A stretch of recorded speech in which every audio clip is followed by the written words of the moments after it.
Selamat berjumpa kembali dalam program Sound Doctrine. Saya Pendeta Wanda Dumais dari Sydney, Australia. Maranatha, Tuhan Yesus segera datang. Saudara, hari ini saya ingin berbicara mengenai perumpamaan seorang penabur atau kisah seorang penabur. Matius 13 ayat 3 sampai 8. Dan ia mengucapkan banyak hal dalam perumpamaan kepada mereka. Katanya adalah seorang penabur keluar untuk menabur.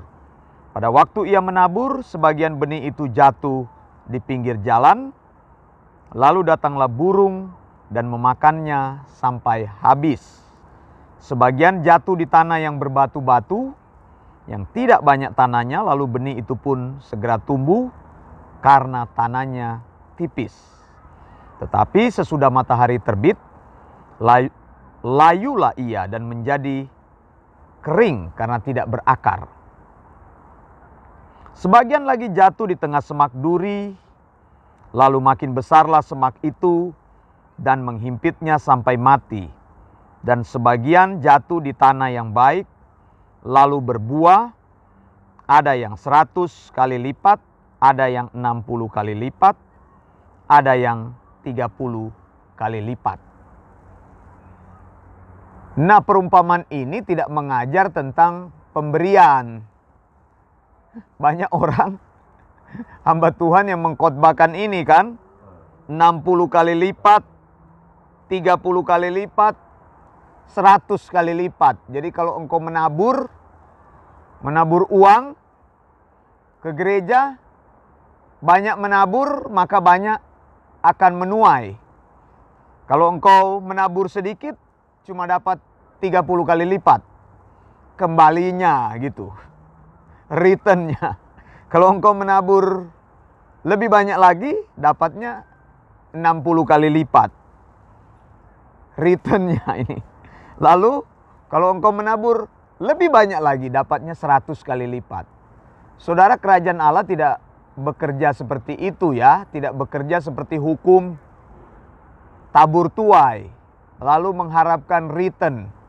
Kalau engkau mengharapkan return, mengharapkan kembali, itu engkau bermain saham saja, stok atau bond.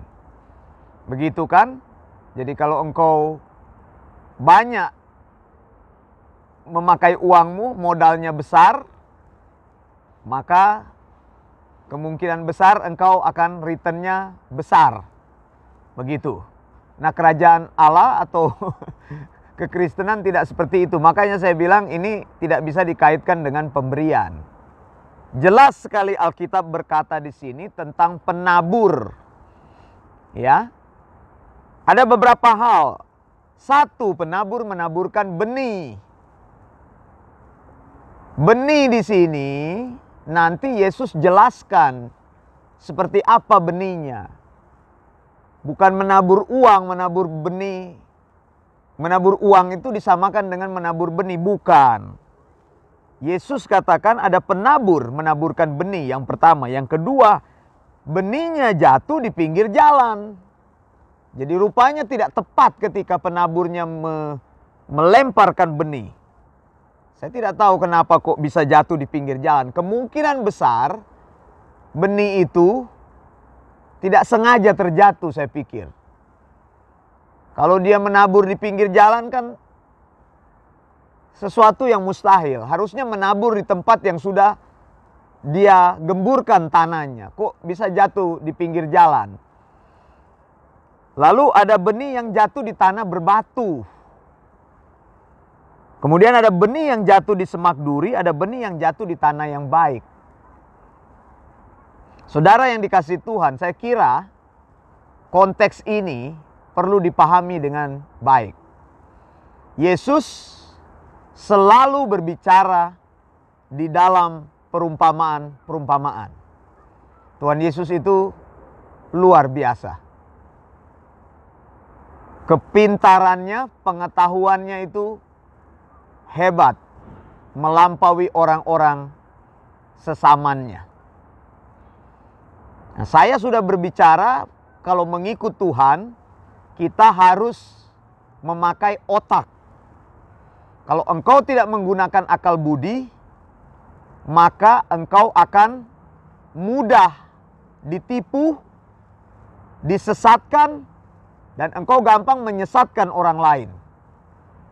Mengikut Tuhan itu belajar membuka hati dan pikiran untuk mengenal wahyu Allah dengan baik. Nah, saudara, kisah penabur ini dijelaskan oleh Yesus. Tadi Yesus hanya mengajarkan atau menceritakan tentang peristiwa penabur dan benihnya. Kemudian Yesus menjelaskan dalam kesempatan berikutnya. Matius 13 ayat 18 sampai 23. Karena itu dengarlah arti perumpamaan penabur itu. Nah, sekarang Yesus jelaskan. Ayat 19. Matius 13 ayat 19. Saya ulangi, Matius 13 ayat 18 sampai 23. Yesus menjelaskannya. Ayat 19 bilang begini. Kepada setiap orang yang mendengar firman tentang kerajaan sorga, tetapi tidak mengerti, datanglah si jahat dan merampas yang ditaburkan dalam hati orang itu. Itulah benih yang ditaburkan di pinggir jalan. Nah, bagian ini penting, saudara.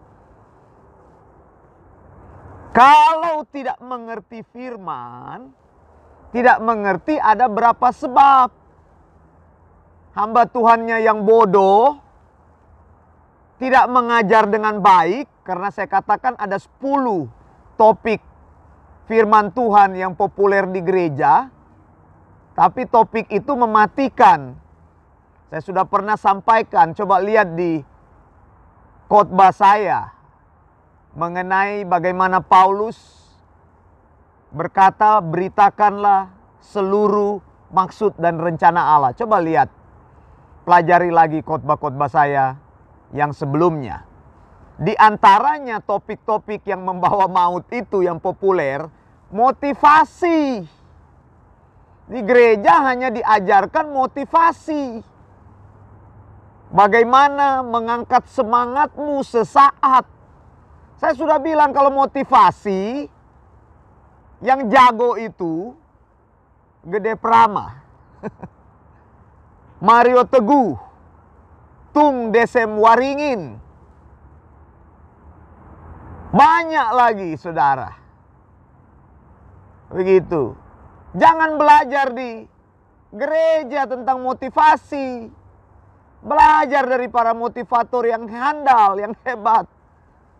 Nah, kalau hanya diajarkan motivasi, bagaimana engkau mengerti? Makanya saya bilang, ini Yesus yang jelaskan, orang dengar firman tentang kerajaan sorga, tapi tidak mengerti. Pertanyaannya, mengertikah engkau firman yang disampaikan dari mimbar gereja? Mungkin engkau mengerti, tapi bukan firman Tuhan yang diajarkan. Bagaimana caranya mendapatkan jalan yang pintas untuk melepaskan diri dari masalah? Ini juga topik khotbah yang populer. 3 hal tentang doa.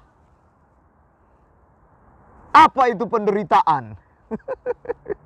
Saya kalau lihat orang berkhotbah di Facebook atau di YouTube itu ada iklannya mereka kasih, saya ketawa-ketawa aja. 3 hal bagaimana Allah memberkati hidupmu. Khotbahnya putar di situ terus. Makanya saya bilang 20 tahun engkau ikut gereja begitu, engkau tidak pernah menjadi orang Kristen yang kuat. Begitu. Cuma cerita aja di dalam gereja, cuman melawak gitu. Ada itu pendeta yang di mimbar, dia lebih cocok jadi komika, cuma melawak aja dia. Membuat jemaatnya senang, tertawa gitu. Habis itu engkau pulang. Makanya itu seperti nonton lawak, kasih persembahan kan. Habis itu bayar, kasih persembahan, pulang. Begitu. Apalagi filsafat hidup. Apalagi pikiran positif. Begitu. Apalagi kesuksesan. Apalagi penyakit disembuhkan. Masalah berlalu.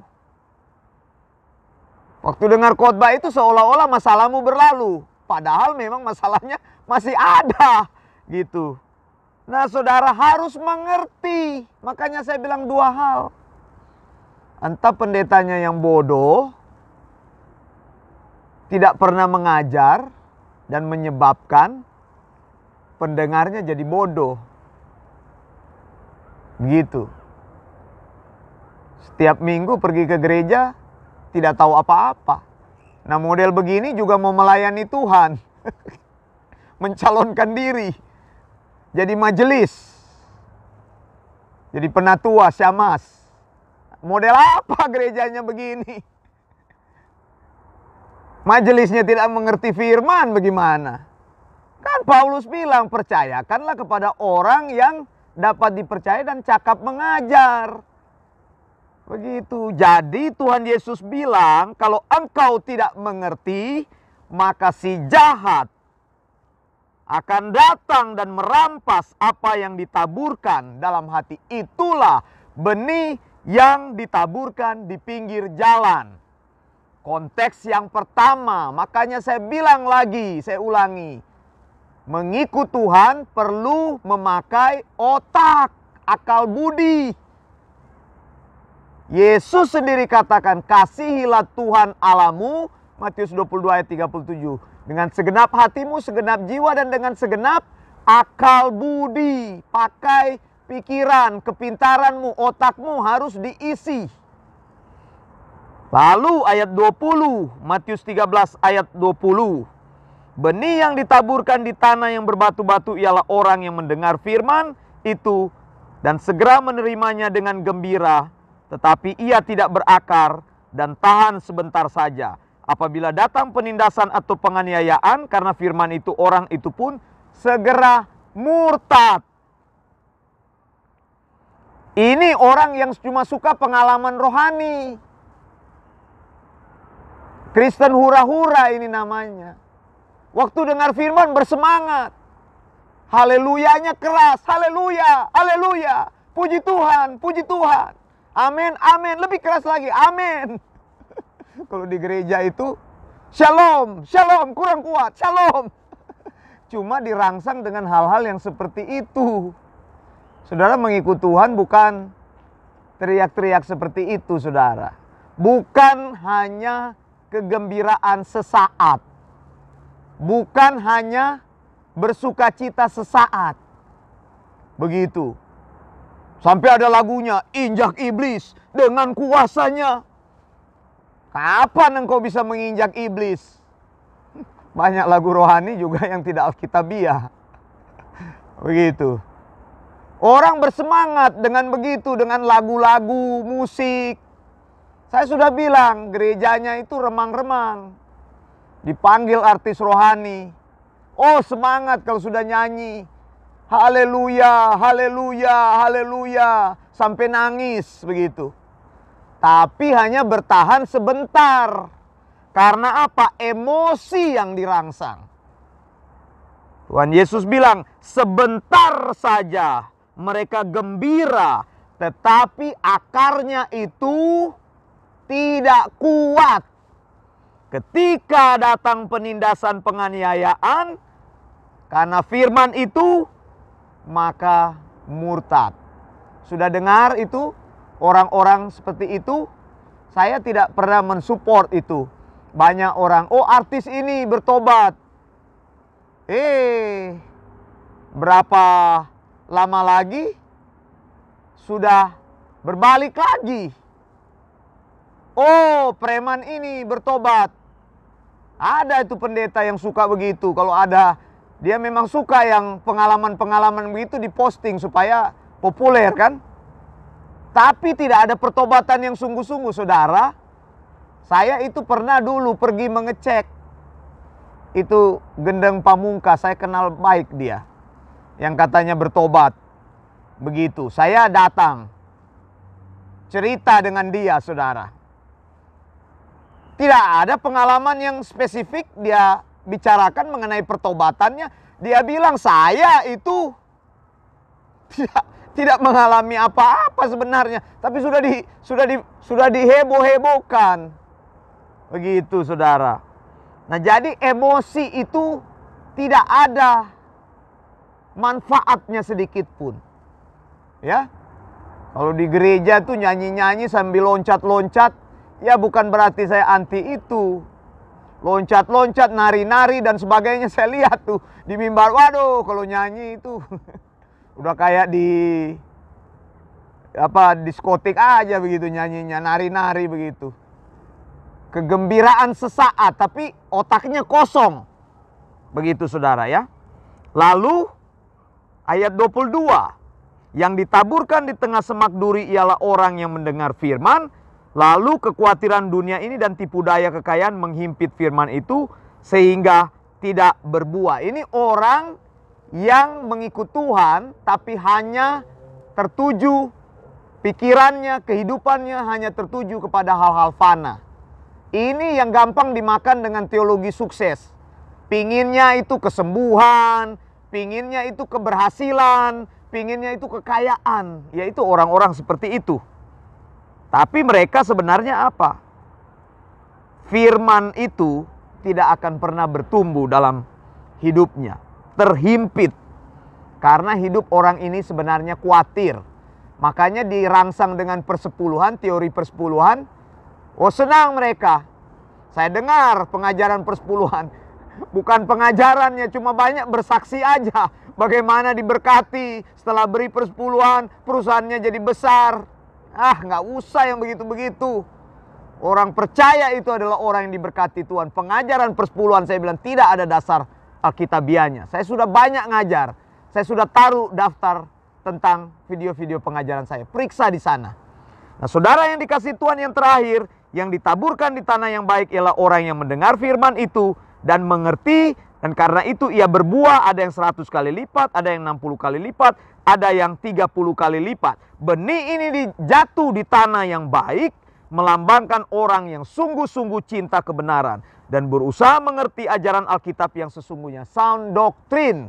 Jadi bukan banyaknya jemaat yang Tuhan inginkan, tapi Tuhan menginginkan benih itu jatuh di tanah yang baik. Orang yang sungguh-sungguh cinta Tuhan, mereka punya pengertian menjadi orang Kristen yang menggunakan otaknya ketika mengikut Tuhan, menggunakan akal budinya sehingga mereka mengerti, sehingga mereka mampu mengetahui membedakan mana ajaran yang benar dan ajaran yang tidak benar, dan mereka mempraktekkan sound doctrine dalam hidupnya. Saya Pendeta Wanda Dumais dari Sydney, Australia.